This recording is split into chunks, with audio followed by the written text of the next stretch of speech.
code that is specific to the Board of Adjustment. I handed that to you primarily for page 2. You'll see letter C there, and I'll talk about it in a minute, but just get page 2 ready. For those of you who are new to the board, I just wanted to remind you that the Board of Adjustment sits as its own body, and as you all know, you hear variance applications that are submitted to the town. That is your primary responsibility. That's set forth in the code that I just gave you, but I wanted to talk a little bit about quasi-judicial hearings with you, the kind of evidence that you hear at these hearings, and what your job is in terms of the evidence that's presented to you and the codified criteria, which are what are on page 2 there. And I sort of go over them at each hearing, but I wanted to, for those board members who are new, give you a bit of a primer on what all of this is, so that when you hear these items, you're prepared. So quasi-judicial items, you hear me at each hearing, you hear me swear in the applicants, and you hear me ask you all for ex parte communication. So quasi-judicial is a very specific type of hearing. It's not a judicial proceeding. Instead, it's a proceeding where you're to apply codified criteria in the town code. So that's exactly what I've handed you here. The Board of Adjustment, for all variance applications, you consider 6 criteria, and they're on page 6 there. You hear me at most of your hearings, if not all hearings, read those criteria to you during the hearing so that you remember that those are the criteria that you're supposed to be evaluating. You also see in the town's development application, there is a page, and I'm going to show you this, but again, we're not going to talk about the pending application. The final page of the town's development application for variances are the exact same criteria that are in the town code, right? So that's the opportunity for the applicant to give you responses to each of those criteria and to show you that they're meeting each of those criteria. So you hear me read those to you at each hearing, but there are codified criteria. So in this quasi-judicial hearing and all of your variance hearings, your job is to listen to everything that's both presented to you on paper in an application in written form. Anybody who comes to speak to you and give you verbal testimony, you listen to that. You, as you always do at your hearings, if you ask them questions, if you don't understand something or you want them to give you more of an explanation on their request or how they meet any of these 6 criteria, the time to do that is during the hearing itself, right? So the idea, and you hear me tell you this at each hearing, is if you feel that the applicant has met its burden and satisfied each of these 6 criteria in the code, you're obligated to motion to approve that application. So if you feel that they've demonstrated all of those 6 criteria, you're approving the application. In contrast, if you feel that they haven't, and you hear me say this to you when you get ready to make motions, if you think that they haven't met their burden to satisfy all of those criteria, you're obligated to recommend denial and to specify with particularity what criteria, which of these 6 criteria you do not think the applicant has met. So it doesn't happen very often, but you've heard me ask you if there's something that you don't think you're having a hard time with at a particular application, the time to question the applicant on any of those criteria and their responses is at this hearing, at their variance hearing, right? That's the time that if you don't think that they've given you enough detail in their response to the criteria or they've given you enough of a presentation, you can ask them to clarify, how do you meet criteria 1? How do you meet criteria 2? You know, whatever the one that you're having sort of an issue in your minds about, that's the time to ask the applicant about that. And the rule of thumb, the general rule of thumb is as long as you don't deviate from the criteria, you're fine in terms of your action. So what you as the Board of Adjustment should be cognizant of is your job sitting in the seats that you're sitting in is, did the applicant give you enough evidence to satisfy these criteria? Not anything else. So not how many jobs are going to be brought into the town of Mangonia Park. While you can ask that, that's not one of the specific criteria. Not the type of business that the applicant has or is going to offer in the town. Anything that's not these criteria, although it can come up at a hearing, your decision shouldn't be based on that exclusively. Your decision should be based on the application of the information and the data that's before you, the facts that are before you, against these criteria in the code. That is your job as the Board of Adjustment. So the reason that's important is for quasi-judicial hearings, what the applicant is entitled to is what we call due process, right? You've heard those terms, I'm sure, before. What that means is they are allowed to have notice and an opportunity to be heard. So the notice is pretty easy, right? There's a code criteria that says the town has to put a legal ad in the newspaper. That one's easy. Obviously, the town coordinates with the applicant who's making the request to ensure that they are able to be at the hearing, right? Because they can't have an opportunity to be heard and then not be present, right? So if somebody applies to the town for a variance and they don't show up at the variance hearing, you would not hear that item. You would table it, or you would motion for a time certain, because the applicant is not here to prove to you and to demonstrate to you that they've satisfied all of those criteria. So an opportunity to be heard is a very important part of due process. What that usually means when they come before you as the board, and just for Board of Adjustment member Smith, we're just doing a brief primer on your job here on the Board of Adjustment. So I think he has the code criteria. If he doesn't, let me know. But what does a meaningful opportunity to be heard, what does that mean for an applicant? So what that means is that they can come before you and they can present to you any evidence that they want to present to you. That's happens in the written application, right? So in all of the pages of the development application.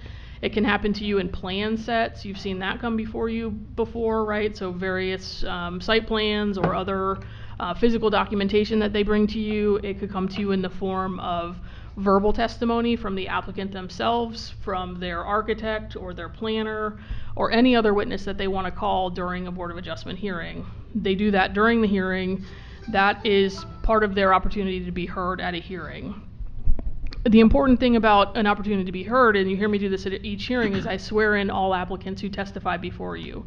So part of their opportunity, meaningful opportunity to be heard, is for all of the testimony given during a hearing to be under oath. So that means both the people who are speaking on behalf of the applicant and anybody that the town has speaking, or any residents or anybody who comes to present anything about the application that's before you, all needs to be sworn testimony under oath. So that means that the penalties of perjury apply. That means everybody's operating within the same legal parameters, essentially. So one of the important things for you and to know, and this doesn't happen very often before this board, but part of that presentation of witnesses and presentation of evidence can come in the form of cross-examination. So anybody that's here, any applicant that's here and puts on any witness, you, the board, have an opportunity to cross-examine any witness. So cross-examine is a legal term, but basically what it means is ask them questions, right? So if an applicant comes and their landscape architect or their planner or any other professional that they've hired presents to you, you typically ask them questions. In your minds, you're probably not thinking that you're cross-examining them, but that's in fact what you're doing. You're asking them questions about their application. The only people who have the right to cross-examine witnesses are you, the board, to cross-examine the applicant and its witnesses, and the applicant itself to cross-examine if there were any witnesses to speak on the part of the town, right? If the town called any of its witnesses, the applicant could cross-examine those witnesses. The important part of that is who cannot cross-examine the applicant or its witnesses: members of the public. So you don't often have contentious hearings here before you guys, but let's say the room for any given application was full of 30 people who didn't like the application, 30 members of the public who didn't like the application. You know, from these hearings, we give an opportunity for public comment before you move and vote on any item. So let's say 30 people get up and they each have questions that they want to ask the applicant. They're not allowed technically to ask questions of the applicant. They can make their public comment. They're given their 3 minutes. They can say whatever it is they want to say. That's it. They are not allowed to cross-examine the applicant themselves or any witnesses that they put on. Go ahead, sir. So, I'm sorry to cut you off. So at that point, if public do be here, if public are here, do chairman or any of us have a right to stop them if we thinking that they are cross-examining instead of asking questions? So we have to be delicate. That would be something that the chair would need to handle. So she would not necessarily stop them from asking the question, Right. but she would not allow them to engage with the applicant. So she would not let the applicant then answer the question. Mm-hmm. Now, I say that, but what she could do, if the board wanted to hear the answer to that question, the board could ask the applicant that question. But what it shouldn't be is an interrogation by members of the public of the applicant or any of their team. That's what that's intended to eliminate, right? Because the public is not a party to the matter, is the legal reason for that, but they can make their comments and they can say however they feel about whatever the application is, but they shouldn't be interrogating or questioning or doing anything, number one, for the reason that they are not allowed to cross-examine under the law, but number two, public comment is just that. It is public comment. It is not a required dialogue between this board or any other board and a member of the public. There's always a kind of a gravitation towards responding because we want to be helpful to the public, right? We want to try to eliminate whatever the concerns are, but in these hearings, we need to know that members of the public can't cross-examine witnesses. The only people who can cross-examine in these hearings are the applicant themselves. If the town were to call any witnesses, they can cross-examine those witnesses, and you all as members of the board can cross-examine the applicant and its witnesses that it puts on. Other than that, they would be out of order. They would, and the chair, as the presiding officer of the Board of Adjustment, would need to deal with that. Normally, members of the public are receptive. If you say, we're just taking comments, you can delicately do it. We don't ever want to say, you're not allowed to do that, or you can't ask what, we have to be careful with how we address people, but it would be the chair's, as a presiding officer of the board, to kind of redirect that, and then if she wanted to hear the answer, or she thought the board wanted to hear the answers, she could herself ask the question, or any member of the board could ask the question. So how would you stop a person delicately? So what I would recommend doing is let them ask the question, but then you can say, applicant, this is just public comment, we're not going to respond to that. I would ask that you not respond to that, and continue on with the public comment like you normally do. So if there were 30 people in the room and it was contentious, you would have to be very diligent about getting the first public comment, next, moving them along, because typically people want to ask questions and say, what does this mean, what is that, whatever it is. It's usually not a comment, it's a question. So you would have to kind of control, as you always do, control the public comment, let the people have their opportunity to speak, but not let them make it an interrogation. Yeah, okay. So, having said that, one thing that I wanted to highlight that I ask you for at every hearing is, and it's part of the meaningful opportunity to be heard on the part of the applicant, is ex parte communication. So every hearing that you all have, I ask you, are there any ex parte communications that the board needs to disclose? And I ask you all for those, right, before you make a decision on any application. What is an ex parte communication? It's a communication that happens outside of the hearing. So let's say 3 days ago, Chair Frederick called Ken about the application that's on the agenda. And she said, I don't understand where this property is located, or I don't understand what the request is, whatever the question was. But it wasn't during this hearing, which your Board of Adjustment hearings are always publicly noticed hearings. Any communication that happens prior to a hearing or outside of a hearing is an ex parte communication. So any of those that you have, whether it's with staff, the most common are with staff or with the applicant. You all probably are not getting communicated with a whole lot by applicants. It usually only happens in really contentious matters. They'll reach out and pull the board in advance. I don't expect that's happening a lot here, but should you ever speak to anybody outside of a hearing, you need to disclose that as part of your ex parte disclosures. The other one that gets lost in translation a little bit is what we call a site visit. So let's say there's an application, let's say you live on Boardman and the application that's going to be before you at the Board of Adjustment is 2 houses down, and you happen to drive by that house on your way home from work every day. You don't need to disclose that to me, right? You didn't go there on purpose, you just drove past it because that's the way you get to your house. If, however, you get an application and you say, I wonder what that application is about, and you get in your car and you drive to that site to see what it is or see what's there, that is a site visit that you need to disclose to me as part of ex parte communications. Gotcha. Because really? you wouldn't have gone there without knowing about the application. Oh. Question? Does that make sense? No, yeah. Okay.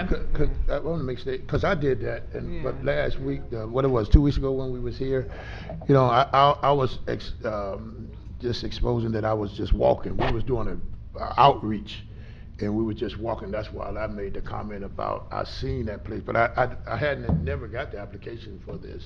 And for so, that meeting. so in that instance, So- if you didn't specifically go there as a Yeah. result of an application, you No. would not need to disclose that. Okay. But if you got the application and you said, oh, that's interesting, I don't remember what's there, I want to go see the building, or whatever reason you decide Right. to go I there, understand. you would want to disclose that one to me. And people have a hard time remembering that one because it's not a communication. It's just you and perhaps yourself in the car, and that's it. So keep in mind you do want to disclose those to me. The reason that that's important is there's a presumption that if you do not disclose an ex parte communication to me during a hearing, or you do not disclose it publicly at a hearing, there's a presumption that it negatively affects the application. the theory is that if you don't tell the applicant that you had conversations about their application at a time where they can respond to that, they don't know about it, they're not on notice that you've had outside communication, so you're not giving them an opportunity to fairly respond to that communication. So there is a presumption in the law that if you don't disclose it, that it somehow could negatively impact your decision on their application. So that's why every time I ask you, I want you to disclose them, it's better to over-disclose than to under-disclose, right? So even if you think I always try to use your gut as the barometer, right? If you're thinking, should I disclose this? Disclose it. Because the fact that you're even questioning yourself means you probably should disclose it. There's no harm in disclosing something that you're not legally required to disclose, but there is harm in not disclosing something that you are required to disclose. So I always advise over-disclose rather than under-disclose, because at least it's all out there and the applicant's heard it, and it can be dealt with at that hearing. That is also a part of their meaningful opportunity to be heard, because again, if you're going around outside of a hearing and you're talking to staff or you're talking to anybody else about the application and the applicant is not put on notice of that, that's not essentially, it's a fairness argument. It's not fair to them that you're having communications that they don't know about outside of the hearing. And obviously this is not usually part of this primer, but you all know that you are subject to the Sunshine Law, so you never should be speaking to each other about this, right? You all sit on the same board, so you should never be speaking to each other, the five of you sitting up on this dais, about anything that is reasonably foreseeable to come before you. So that certainly means any application that is already in your inbox, you should never be calling each other and talking about it. You are only allowed to talk about it at these public meetings for the Board of Adjustment. So you should not be communicating with each other ever about things that are coming before you. The last thing I wanted to go over is the third prong of sort of the requirements that you have to meet is, we talked about the notice, we talked about a meaningful opportunity to be heard, and then the final thing that the applicant is entitled to is that you base your decision on competent and substantial evidence. So I think you've heard that, I think you see that probably somewhere in your application, but basically what that means is that you hear everything that the applicant has either put in paper in their written application, or any verbal testimony that you've heard, any witness testimony, all of that. If you look at that evidence and any other reasonable person could have come to the same decision that you all come to as a board, then that's competent and substantial evidence. I know that's not black and white, and we all like very rigid definitions for things, but what I want to go through now is what is not competent and substantial evidence. So there are a few things that are important for you all to know that are not competent and substantial, and you should not be basing your decision on those. So the first one is the one we just talked about, which is ex parte communication. So anything that happens in terms of communication between you and somebody outside of this hearing, that is not competent and substantial evidence. Same rationalization applies, right? The applicant is not entitled to respond to whatever it is that happened in that communication. So ex parte communications, not competent and substantial evidence. One that's very commonly addressed is fears, speculation, and opinions expressed by neighbors. So fears, speculations, and opinions by neighbors. So that's the example of you have 30 people in a room and they're all, it can go both ways, either for an application or against an application. If it's just based on fear, speculation, or their opinion of the item, that is not competent and substantial evidence. It needs to be fact-based testimony. So that's where you all have to draw the line. Are they talking about facts, or are they just saying, I don't like X, Y, or Z? I don't like, storage units, or I don't like this kind of development. I don't like this color of the building. I don't like this setback. If it's just something that is their opinion, or if it's based on fear, they think that whatever it is going to create more crime or create something that is fear-driven, that also would not be competent and substantial evidence. The one that applicants have a hard time with is economic hardship is not competent and substantial evidence. So let's say I come before you as an applicant and I want to have let's say I built my house, it was built and I was supposed to follow these setbacks, it got built and it is not in conformance with the setbacks.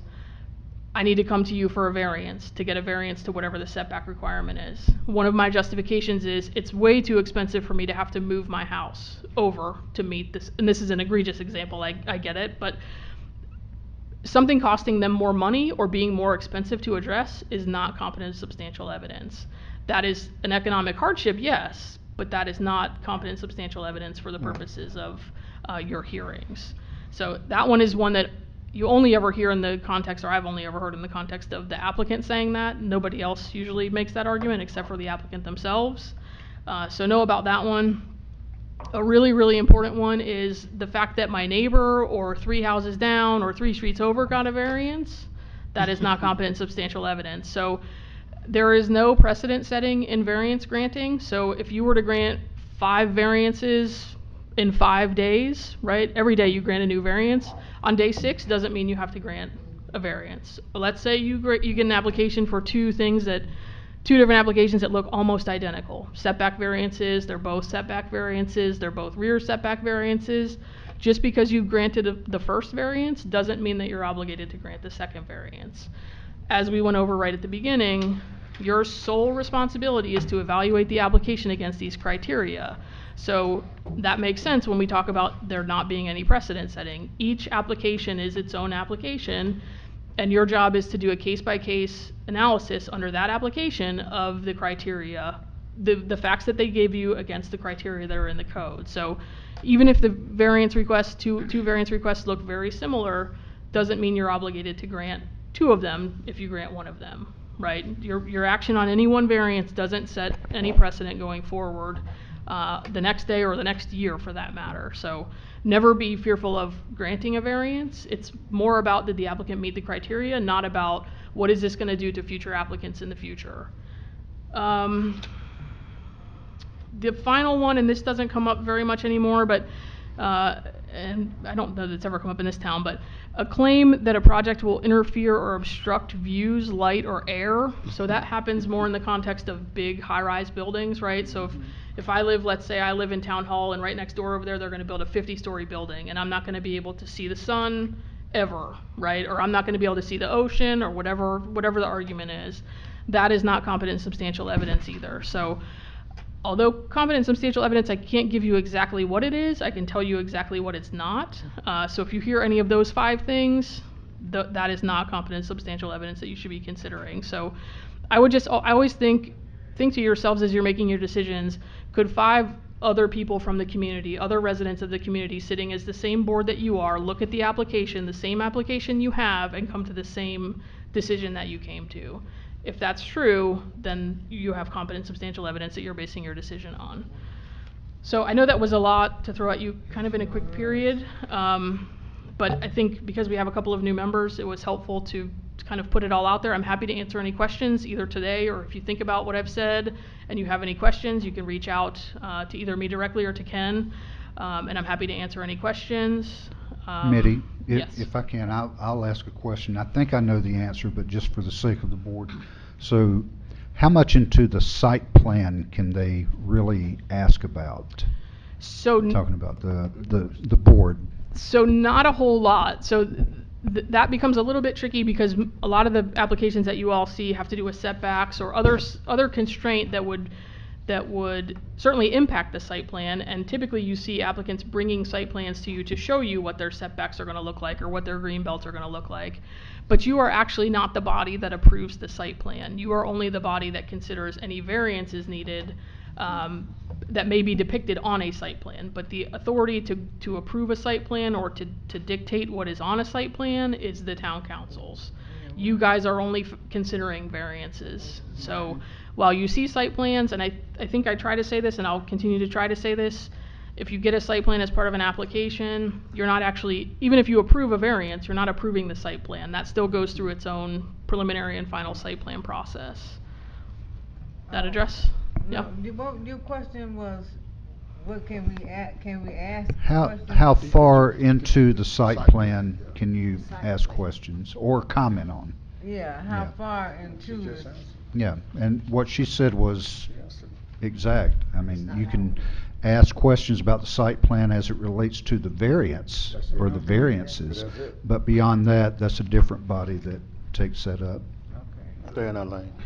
Stay in Yeah, our and, lane. and I would say to that point, if you have a site plan that's part of an application that's before you, your mind should only be thinking about the variance items that are on that site plan. So the specific things that impact the variance that's before you, not, let's say if you have a setback variance application, you shouldn't be looking at the landscape requirements on the site plan, right? You should only be looking at the actual variances that are before you as the Board of How Adjustment. many parking spots and. Right, not parking, not the color of the That's not- building, right. not, unless that's a part of the Part of variance it. request. That's how you That's say right. it. That's right. Other than That's a that, part of it. just this part. Yeah. So the only right in thing, there. but you always put the variance, when you. Mhm. On your agenda, Yes. your agenda will always very clearly, the clerk always puts very clearly what the variances are that are being requested. That's right. And that's it. That's correct. Mhm. Any other questions? Green belt. Thank you. And if you think of anything after this, feel free to reach out and I'm happy to answer. When can we have another meeting? 6 minutes. Workshop, something like that, I'm yeah. on her, stop, we'll sit back. We'll- Diane, you'll have to adjourn the workshop because it was an actual technical. Okay. Oh, Did you have okay. a question? I powered down, so. Did you have a question? I didn't want to No. I didn't want to read it. Okay, workshop, Board of Adjustments workshop, is now being adjourned. Second. Can I have a motion? Second. Do I- Just something. Who?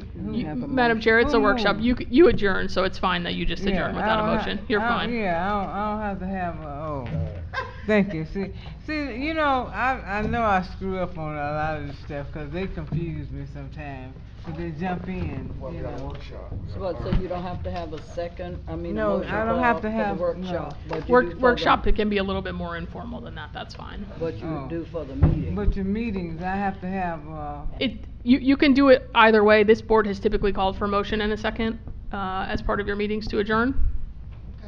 this board, say it again? This board typically does call for a motion and a second to adjourn, and then a all in favor, vote. Okay. Okay, so I was supposed to say, do I have a motion? No, you just turn over to this. Yeah, here, but I'm talking to make the meeting, I have to say, a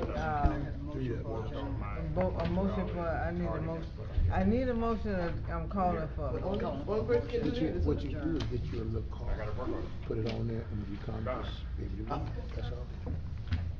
A small card, a small index card, like that on there, you always That's what I have. was raised up with, okay? That's what I do until I get it down pat. You So already been- I knew something was coming. I wanna know, see, this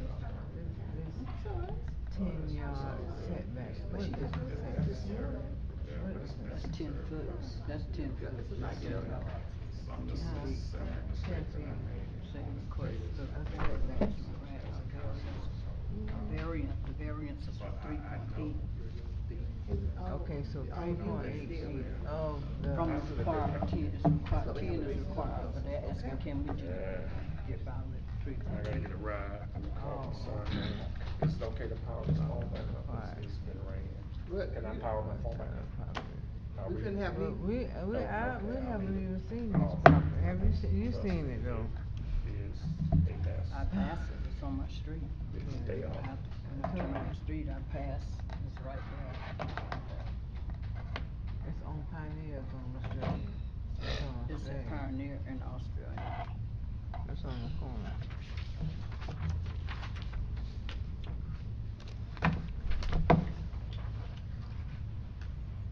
What's that blue sky? What's that?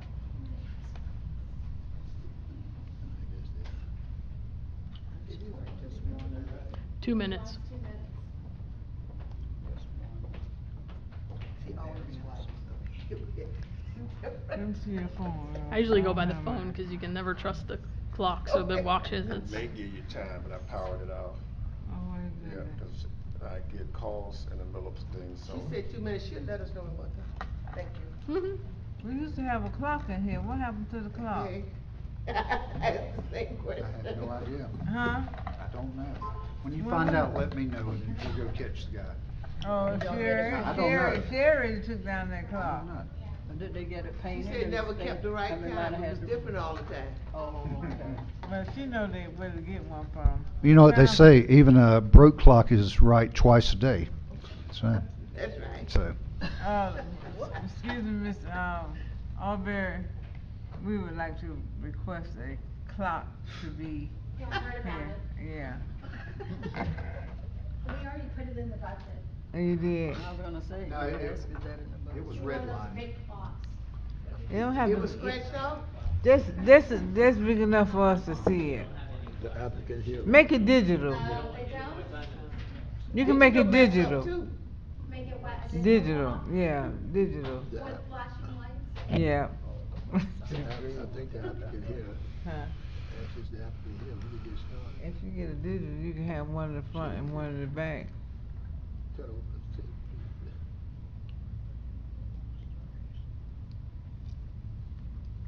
It's 1 o'clock. Huh. It's 1 o'clock. You gotta ask this the applicant here. Oh. Okay.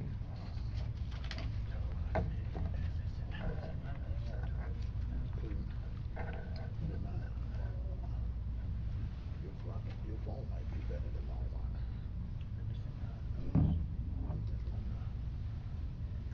Okay, it's 1 o'clock by AT&T. Okay, good afternoon. The Board of Adjustments for Mangonia Park will now convene at 1 p.m. on August 18th, 2025. We're now in session. Roll call. Board Member Ferguson, Present. Board Member Griffin, Here. Board Member Lewis, Here. Board Member Smith, Here. and Chairperson Frederick. Here. We don't have an approval of minutes, but the public hearing. Okay, you the public hearing. We have one applicant. Madam Chair, do you want me to read that into the record? Yes. All right, it's application BA 2025-03. It's Blue Sky Builders of the Palm Beaches LLC as applicant. OBO property owner BLP Homes LLC requests the Board of Adjustment grant one, a variance of 3.8 from the required 10-foot side yard setback on the west side of the property to allow a 6.4-foot setback, 6.4 side yard setback for the new construction of a one-story single-family home in the R1 zoning district located at 5601 Australian Avenue, Pioneer Hill, and subdivision Pioneer Hill south 20 feet of lot 2, less west 8 feet of and east 15 feet, and lot 3, less west 8 feet and east 15 feet, PCN 44434305 0700000021 in Mangonia Park, Florida. Are you the applicant, sir? Yes. Can you come to the podium and state your name for the board, please? My name's Christopher Bache. I'm with Blue Sky Builders. I'm sorry, your name is Christopher Bache, B-A-C-H-E. Babe. Okay. And Madam Chair, this is a quasi-judicial item, so I need to swear in the applicant and anybody from town staff that's going to be speaking. Could you raise your right hands? Do you all swear affirm to tell the truth, the whole truth, and nothing but the truth? Yes. Yes. Thank you, and I'll turn back to the Board of Adjustment for any ex parte disclosures on this item. Any ex parte disclosures to be disclosed? No. Okay, thank you, Madam Chair.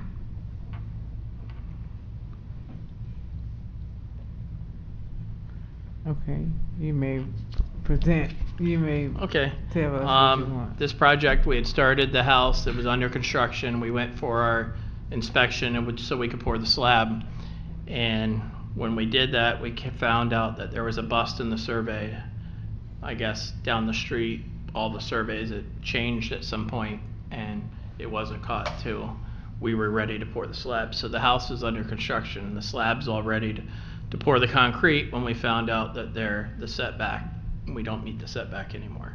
So that's why we're asking for the grant, for the variance for the So did the requirements change, or you just they didn't? there was when they did the survey it's called a form board survey. You have to have it done before you pour the slab, that's when we found out that there was a bust between our property and the neighbor's property. Our original survey showed that we had certain amount of property, and then the neighbor gave me their survey, and their survey showed, and the surveyor figured out that there was a bust at some point, and he never caught it, because over the years, I guess, so much stuff changed in on that street that they must have shifted something to make something work at one point in time, so. Okay. But I have trusses sitting on the job ready to go. Once we get the variance, we can pour the slab and get the house done. Is the slab poured or not? It is not poured yet. Oh, okay. Well, what is that? That's there just considered foundation? That's just the foundation, yeah. It's just formed up, yes. Just for the record, the applicant applied for a building permit to build a single-family home. I don't know the square footage off the top of my head. It's right around, with the garage and the porch, it's around like 1,600 square feet. So unlike your other applications that sometimes go through the site review process that the attorney was talking about earlier, this is a single-family home. They go through the building department, and the chief building official, Jose Rodriguez, was doing inspections at the property. He'd already pulled the building permit, he'd already paid his fees, and there was a discrepancy with the survey, as he's mentioned, and so the building official said that he needed to go and get a variance. He listed the variance, basically, with the applicant. Yeah. They've applied for it. That's why they're here today. They're in the middle of building, but they had to stop and get and request a variance from you to proceed after the survey information was corrected. Okay, having heard the applicant, is there a question?